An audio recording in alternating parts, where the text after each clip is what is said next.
Hello વિદ્યાર્થી મિત્રો, આપણે ફરી મળી રહ્યા છીએ. ધોરણ 8 વિષય વિજ્ઞાન પ્રકરણ 10 તરુણાવસ્થા તરફનો ત્રીજો ભાગ અને છેલ્લો ભાગ ભણીશું આજે. તો ચાલો શરૂ કરીએ.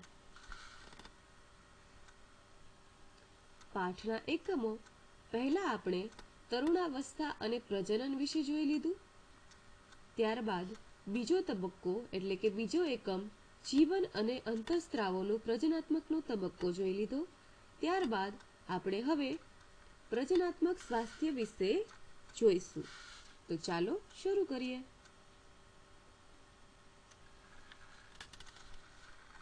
આપણે ફક્ત પ્રજનાત્મક અને સ્વાસ્થ્યની ઉંમર વિશે સાંભળ્યું છે. તેનો શું થાય છે અર્થ? વિચારો જોઈએ. પ્રજનાત્મક સ્વાસ્થ્ય એ ઉર્જાસભર સ્થિતિ છે જે શરીરના સતત ફેરફારો અને તણાવના પ્રતિભાવમાં અનુકૂળ થવા અને પર્યાવરણમાં પરિવર્તનની ક્ષમતામાંથી પરિણમે છે.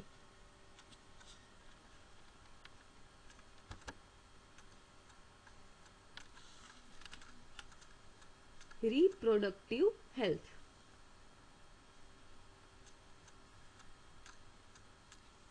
કોઈ પણ ઉંમરની વ્યક્તિ માટે તંદુરસ્ત હોવું જરૂરી છે. આ તરુણાવસ્થા દરમિયાન ખાસ કરીને મહત્વનું બને છે. આ માટે વ્યક્તિને ફક્ત રોગમુક્ત થવાની જરૂર નથી. હકીકતમાં તે શારીરિક તેમજ માનસિક સ્વસ્થ અને યોગ્ય હોવું જોઈએ.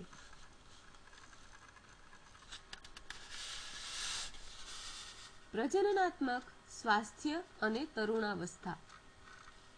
વર્લ્ડ હેલ્થ ઓર્ગેનાઇઝેશન એટલે કે WHO મુજબ પ્રજનન સ્વાસ્થ્ય એ પ્રજનનના તમામ પાસાઓમાં સંપૂર્ણ સુખાકારી છે. એટલે વર્તણૂક, ભાવનાત્મક, શારીરિક અને સામાજિક.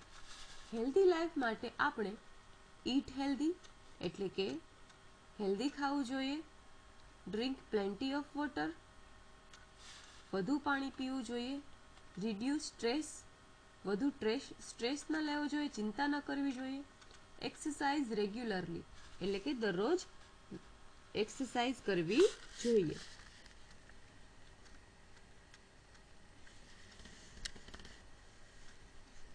તરુણાવસ્થામાં જે વ્યક્તિ છે, જ્યારે તે વ્યક્તિ વૃદ્ધિ અને જાતીય પરિપક્વતા અનુભવે છે, આ પ્રજનાત્મક તબક્કામાંથી શરૂ થતી સારી સ્વચ્છતાવાળી ટેવોને પ્રેક્ટિસ કરવી જરૂરી છે. યોગ્ય સ્વાસ્થ્યને સુનિશ્ચિત કરવા માટે વ્યક્તિએ વ્યક્તિગત સ્તરે સ્વચ્છતા જાળવવી પડશે. જેમ કે નખ કાપવા, હાથ ધોવા, તે બધી વ્યક્તિગત સ્વચ્છતામાં આવે છે.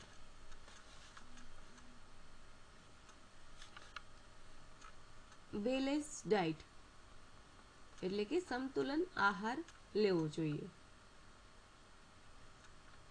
સંતુલિત આહાર. દરેક ઉંમરની વ્યક્તિ માટે સંતુલિત આહાર મહત્વપૂર્ણ છે. તરુણો માટે સારો સંતુલિત આહાર હોવો જ જોઈએ, કારણ કે આપણો વિકાસ ખોરાકના સેવન પર આધાર રાખે છે.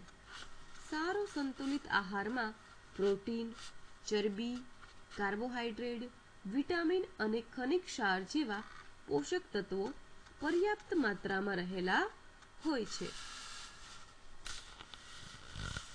અહીં તમને ચિત્ર બતાવવામાં આવેલું છે, જેમાં food plate guide. Whole grain, protein, vegetables અને ફ્રૂટ્સ લેવા જોઈએ. અહીં તમને રિયલ ફૂડ પ્લેટ પણ બતાવવામાં આવેલી છે.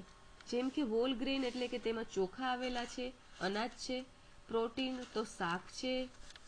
ત્યારબાદ વેજીટેબલ્સ છે એટલે કે શાકભાજી, પછી ફ્રૂટ છે. તો આવી રીતે આપણે સંતુલિત આહાર લેવો જોઈએ.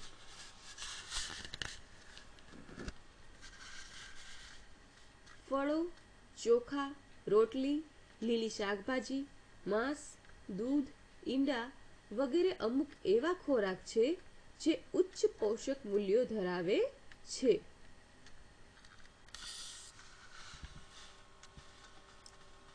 વ્યક્તિગત સ્વચ્છતા. વ્યક્તિગત સ્તરની સ્વચ્છતા મુખ્યત્વે સ્વચ્છતા, પર્યાપ્ત આરામ અને ઊંઘ, શારીરિક કસરત વગેરે સૂચવે છે. આ તબક્કે પ્રસ્વેદ ગ્રંથિઓ વધુ સક્રિય છે.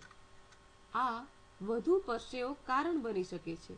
જાહેર પ્રદેશો અને બગલમાં વાળની વૃદ્ધિ તેને વધુ ખરાબ બનાવે છે.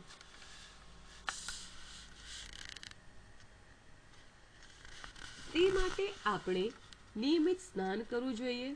ખાસ કરીને ઋતુસ્રાવ દરમિયાન છોકરીઓને પોતાને સ્વચ્છ રાખવું પડશે.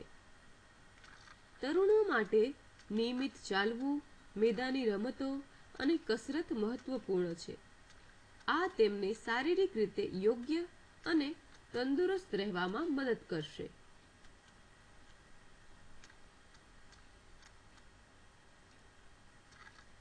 સારાંશ.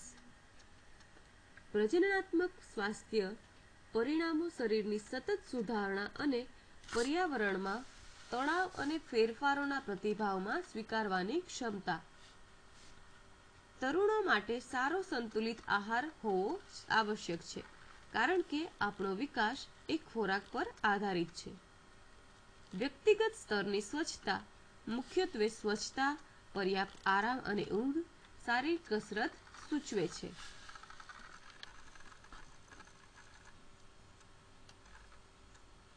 પારિભાષિક શબ્દો. પ્રજનનાત્મક સ્વાસ્થ્ય એટલે કે રિપ્રોડક્ટિવ હેલ્થ. વિશ્વ સ્વાસ્થ્ય સંસ્થા WHO. સંતુલિત આહાર એટલે કે બેલેન્સ્ડ ડાયટ. તો વિદ્યાર્થી મિત્રો, ચાલો હવે આપણે થોડાક પ્રશ્નો જોઈએ અને તેનો જવાબ પણ સાથે સાથે જોતા જઈશું. જ્યારે આપણે ખાલી જગ્યા હોઈએ છીએ ત્યારે મોટા ભાગની મહત્વપૂર્ણ પ્રવૃત્તિઓ કરીએ છીએ. જ્યારે આપણે જાગતા હોઈએ છીએ ત્યારે મહત્વપૂર્ણ પ્રવૃત્તિઓ કરીએ છીએ, કે પછી ઊંઘતા હોઈએ ત્યારે, કે પછી સ્નોડિંગ કરતા હોઈએ ત્યારે, અથવા તો ઘણું ખાવાનું ખાતા હોઈએ ત્યારે. તો શું જવાબ આવશે વિચારો જોઈએ.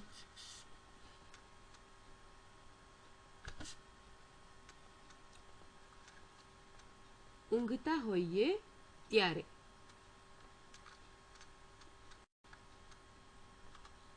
બીજો ક્વેશ્ચન.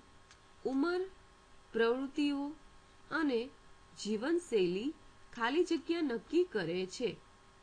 પેરિસ્ટાલિસ, પ્રતિક્રિયા દર, ખોરાક સામગ્રી જથ્થો કે પછી ઊંઘનો સમય. શું જવાબ આવશે? ખોરાક સામગ્રી જથ્થો. હૃદય ચલાવવા માટે શું જરૂરી છે? ઉર્જા જરૂરી છે, કોઈ ઉર્જાની જરૂર નથી, આરામની સ્થિતિ જરૂરી છે કે પછી સૌર ઉર્જા જરૂરી છે. શું જવાબ આવશે?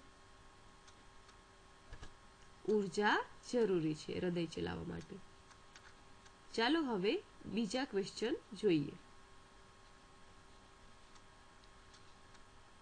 કોઈ પણ જીવતંત્રમાં થતી બધી રાસાયણિક પ્રક્રિયાઓને વર્ણવવા માટે ખાલી જગ્યા શબ્દ વપરાય છે. કન્ડેન્સેશન, ઓક્સિડેશન, પોલિમરાઇઝેશન કે પછી ચયાપચય. શું આવશે વિદ્યાર્થી મિત્રો? ચાલો જોઈએ. ચયાપચય. આ તેના બધા પ્રશ્નોના અહીં જવાબો આપેલા છે. તો વિદ્યાર્થી મિત્રો, આપણે આ ચેપ્ટર અહીં પૂર્ણ કરીએ છીએ, જેનું નામ છે તરુણાવસ્થા તરફ. Thank you.